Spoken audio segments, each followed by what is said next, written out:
อนเป็ดเพ่งบุญเข้าพรรษาพวกเขามาทำบุญตักบาตรเป็นหีดของเล่าบอกขาด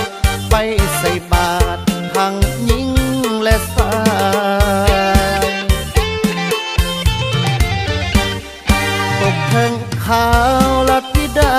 เพิ่นเกิดต้นกำเนิดจากเจ้าแม่สองนางสร้างงดงามปานพระอินทร์ลงแต่งนี่ละแม่นเจ้าแม่ธิดาสองนางสิ่งตำแหน่งบุญเข้าพรรษาเอาวรนาทีทาน้ำพนาย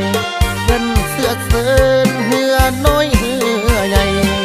เข้ามาแข่งบุญประเพณีแขวงเวียงจันทน์เป็นบุญสำคัญชื่อเสียงดังก้องพวกพี่น้องหลั่งไหลมาโฮมมาเที่ยวชมเสียงเสียว่ากว่าพวกเฮาอย่าพลาดบุญสองเหือบ้านเกินแก้มเปิ้นเบิ่นสาวบ้านเกินงามอาจหาโอ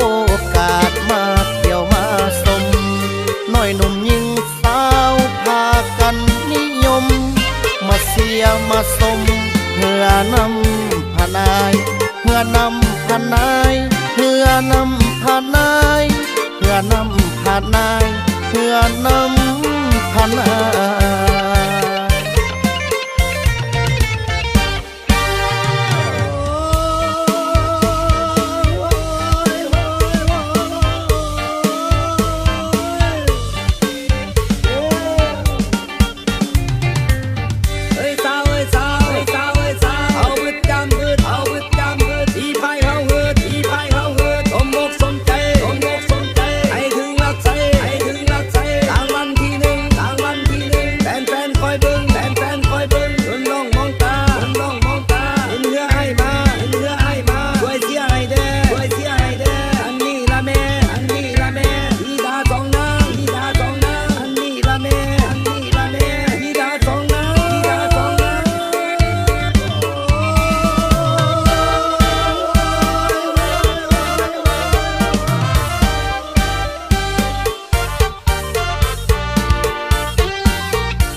เป็นบุญ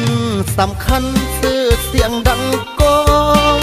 พวกพี่น้องหลั่งไหลมาโฮมมาเที่ยวชมเสียงเสียว่ากว่าพวกเฮาอย่าพลาดบุญสองเหือบ้า